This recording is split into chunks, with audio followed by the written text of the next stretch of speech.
बिस्मिल्लाहिर्रहमानिर्रहीम। आप देख रहे हैं यूट्यूब चैनल सच्ची खबर। तो दोस्तों, इसमें आपको जो वीडियो दिखाई जाती है उसमें हमारा किसी से के साथ कोई इख्तलाफ नहीं, लेकिन आपको ये ज़रूर बताने के लिए कि आप इसे देखें। सुबह से सारी मुसलमान दुनिया से मुझे मुबारकें मिल रही हैं। इमरान खान अमेरिकी सदर हो या दुनिया का जो भी सदर हो, उसके सामने आंख में आंख डाल के बात करता है, झुकता नहीं है, परछाई नहीं पकड़ता। क्योंकि अल्लाह के सिवा कोई खुदा नहीं है।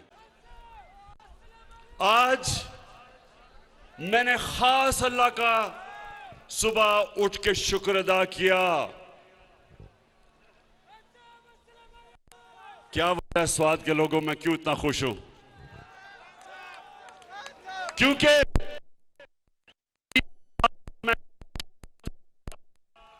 मैं और मेरी टीम, पाकिस्तान का फॉरेन ऑफिस, मेरा फॉरेन मिनिस्टर शाह महमूद कुरैशी, हमारा यूनाइटेड नेशंस में एम्बेसडर मुनीर अकरम, 3 साल से हम कोशिश कर रहे थे कि इस्लामोफोबिया के खिलाफ यूनाइटेड नेशंस में रेजोल्यूशन पास करें। अब नौजवानों, इस्लामोफोबिया क्या है? क्या चीज है ये मैं आपको समझाता हूं। 9/11 के बाद एक पूरी नफरत की लहर चली मुसलमानों के खिलाफ मगरिब में। और वो क्या थी? वो 2 वजह पे थी। एक कि उन्होंने दहशतगर्दी और इस्लाम को इकट्ठा कर दिया। दहशतगर्दी का कोई दीन नहीं होता। इस्लाम और दहशतगर्दी का कोई ताल्लुक नहीं, उसके बावजूद उन्होंने इकट्ठा कर दिया और मुसलमानों को ऐसे तासुर दिया कि इस्लाम की वजह से दहशतगर्दी है। एक ये, और दूसरा वो हमारे नबी सल्लल्लाहु अलैहि वसल्लम, उनकी शान में गुस्ताखी करते थे और जो भी उसके खिलाफ मुजाहरा करे वो आजादी राय के नाम पे, फ्रीडम ऑफ स्पीच के नाम पे वो और हमें बुरा भला कहते थे कि देखें ये बड़े तंग नजर हैं। 3 साल कोशिश की। ओआईसी की मीटिंग में, इस्लामिक कॉन्फ्रेंस में, सबसे पहले 3 साल पहले मैंने अपने सारे मुसलमान मुल्कों को कहा कि हमें मिलके हर फोरम पे इसके खिलाफ बात करनी चाहिए।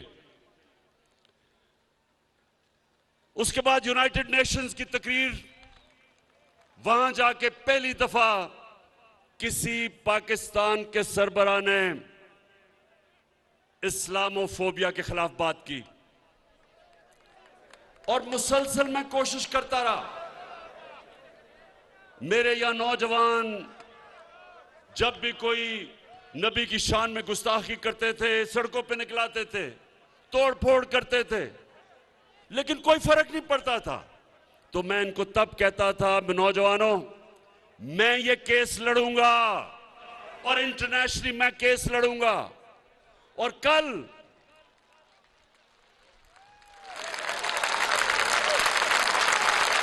और अल्लाह का करम है कि कल ये फैसला हुआ, यूनाइटेड नेशंस की रेजोल्यूशन हुई, 57 मुसलमान मुल्कों ने मिलकर पेश की पाकिस्तान की रेजोल्यूशन इस्लामोफोबिया के खिलाफ। सुबह से सारी मुसलमान दुनिया से मुझे मुबारकें मिल रही हैं। इस्लामोफोबिया का नुकसान सबसे ज्यादा जो मुसलमान मगरबी ममालिक में थे उनको होता था। आदमी दाढ़ी वाला निकलता था, उसको बुरा भला कहते थे। औरत, मुसलमान औरत हिजाब करती थी, उसको सड़क पे गालियां निकालते थे, कोई पूछने वाला नहीं था। और आज सबसे ज्यादा जो खुश हैं वो बैरून मुल्क पाकिस्तानी है, बैरून मुल्क मुसलमान है।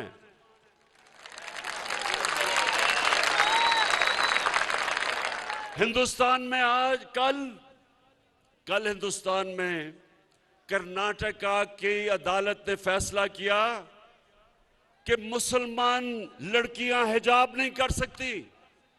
इसको इस्लामोफोबिया कहते हैं कि मुसलमान लड़कियों को हिजाब करने से अदालत ने मना कर दिया, क्योंकि वहां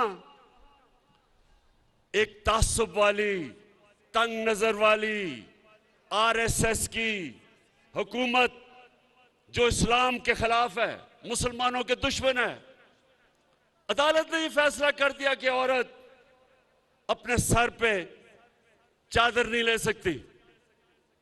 यानी औरतें कपड़े उतार तो सकती हैं लेकिन कपड़े पहन नहीं ज्यादा सकती। ये है इस्लामोफोबिया। और शुक्र है अल्लाह का कि हमारी कोशिशों की वजह से यूनाइटेड नेशंस ने ये रेजोल्यूशन पास की। और अब मैं सवाल पूछता हूं, मौलाना फजलुर रहमान, मैं तुम्हारे से सवाल पूछता हूं,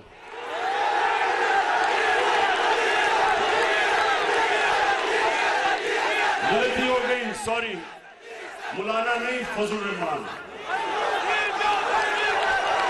क्योंकि मौलाना आलमे दीन की मैं इज्जत करता हूं। तो मैं फजलुर रहमान से पूछता हूं कि 30 साल से हर हुकूमत में आप शामिल हुए हैं, दीन के नाम पे सियासत करते हैं। मैं आपसे पूछता हूं कि कभी आपने किसी मगरबी रहनुमा के मुंह से एक लफ्ज भी निकाला इस्लामोफोबिया के खिलाफ, बल्कि किसी से बात भी की? जब हमारे मदरसों के बच्चों को आप निकालते हैं इमरान खान के खिलाफ, तो उनको क्या कहते हैं कि ये यहूदी लॉबी है। तो शर्म आनी चाहिए कि जिसको यहूदी कहते थे उसने वो काम किया है जो आपने आज तक 30 साल में नहीं कर सके। पाकिस्तानियों, ये 1973 के बाद 1973 में पाकिस्तान की असेंबली ने फैसला किया था कि जो लोग हमारे नबी सल्लल्लाहु अलैहि वसल्लम को आखिरी पैगंबर नहीं मानते वो मुसलमान नहीं हैं। ये 1973 की असेंबली ने फैसला किया था। उन्होंने कहा था कि कायदियानी जो हमारे नबी सल्लल्लाहु अलैहि वसल्लम को आखिरी नबी नहीं मानते वो मुसलमान नहीं है, वो अक़लियत है। ये उसके बाद ये सबसे बड़ा काम हुआ है मुसलमान दुनिया के लिए कि आज यूनाइटेड नेशंस ने तस्लीम किया है कि इस्लामोफोबिया के खिलाफ दुनिया को आवाज बुलंद करनी चाहिए। और 15 मार्च हर साल इस्लामोफोबिया का दिन बना दिया गया है। और साथ के लोगों, मैं पूछता हूं, इन पिछले 35 साल में जो 3-3 दफा वजीर आजम बने, मैं इनसे पूछता हूं कि कभी आपने यूनाइटेड नेशंस में इसके खिलाफ बात की? कभी आपने ओआईसी में बात की इस्लामोफोबिया के ऊपर? और खास तौर पे नवाज शरीफ, जब आप पर्चियां पकड़ के अमेरिकी सदर के सामने बैठे हुए थे तो एक पर्ची इस्लामोफोबिया की भी पकड़ लेनी थी, एक कश्मीर की भी पर्ची पकड़ लेनी थी।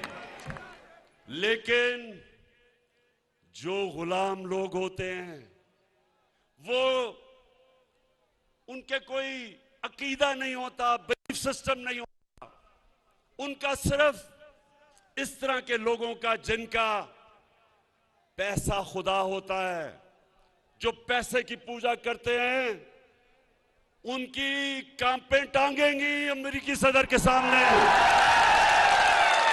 इंसान को, स्वाद के लोगों, ला इलाहा इल्लल्लाह इंसान को आजाद करता है। जब आप ये फैसला करते हैं कि अल्लाह तेरे सिवा किसी के सामने नहीं झुकूंगा, आजाद हो जाता है इंसान। हमने, मेरे साथ जो चले थे 25 साल पहले, हमने अपनी तहरीक इंसाफ का नस्बुल ऐन रखा था, इया का नाबुदु व इया का नस्ताईन, कि अल्लाह तेरी इबादत करते हैं और सिर्फ तेरे से मदद मांगते हैं। इसलिए इमरान खान अमेरिकी सदर हो या दुनिया का जो भी सदर हो, उसके सामने आंख में आंख डाल के बात करता है, झुकता नहीं है, परछाई नहीं पकड़ता। क्योंकि अल्लाह के सिवा कोई खुदा नहीं है। नौजवानों, कोई खुदा नहीं है अल्लाह के सिवा। हमारे मुल्क में जब 2008 से लेके 2018 तक ये दो जमातों, पीपल्स पार्टी और नून लीग जब इक्तिदार में थे, 400 ड्रोन हमले हुए पाकिस्तान पे, 400। हमारी औरतें बच्चे मरे, बेकसूर लोग मरे, हमारे लोगों के घर बर्बाद हो गए। अमेरिका की जंग में शिरकत करके स्वात के लोगों ने कितनी कुर्बानी दी, कितने लोगों ने नकल मकानी की, घर उजड़ गए लोगों के। तो क्या ये जो दो मुल्क के सरबराह थे, कभी इन्होंने अमेरिका को ये कहा कि एक तरफ हम तुम्हारी जंग में शिरकत कर रहे हैं, दूसरी तरफ हमारे ऊपर ही बमबारी कर रहे हैं? ये कभी दुनिया की तारीख में कभी किसी मुल्क पे ये गुजरी है? नहीं गुजरी। ये क्यों नहीं बोले? स्वात के नौजवानों, आप बाशऊर लोग हैं, सुने क्यों नहीं बोले? अगर इमरान खान के भी अरबों रुपए मुल्क से बाहर ऑफशोर अकाउंट्स में पड़े होते, मैंने यहां से चोरी करके मैं भी बड़े बड़े महल्लात लंदन के अंदर मेरे होते, बच्चे मेरे महलों में रह रहे होते, बड़ी बड़ी गाड़ियां मैं चला रहा होता चोरी के पैसे से, तो मैं भी उनके सदर के सामने पर्चियां लेके बैठा होता। क्योंकि जब स्वात के नौजवानों, जब वो चाहें, आज जिस तरह रूसियों के साथ, जितने भी रूसियों के बड़े बड़े उनके बिजनेसमैन के बाहर पैसे पड़े हैं, मगरिब के अकाउंट्स में, बैंकों में, उनके जायदाद सब जब्त हो रही हैं। तो इनको भी पता है कि जिधर इनके पैसे पड़े हैं, इनके महलात हैं, जब चाहे वो इनको जब्त कर सकते हैं। इनके पैसे ने इनको गुलाम बनाया है, इनके चोरी के पैसे ने इनको झुका दिया उनके सामने। और इन्होंने इस कौम को, जो एक अजीम कौम है, इन्होंने हमें भी अपनी हरकतों से हमें दुनिया में जलील किया है। ये सुन लें कि एक कौम, 100 गीदड़ों की कौम जिसका सरदार शेर हो, वो जीत जाएगी। 100 शेरों की कौम जिसका सरदार नवाज शरीफ की तरह गीदड़ हो,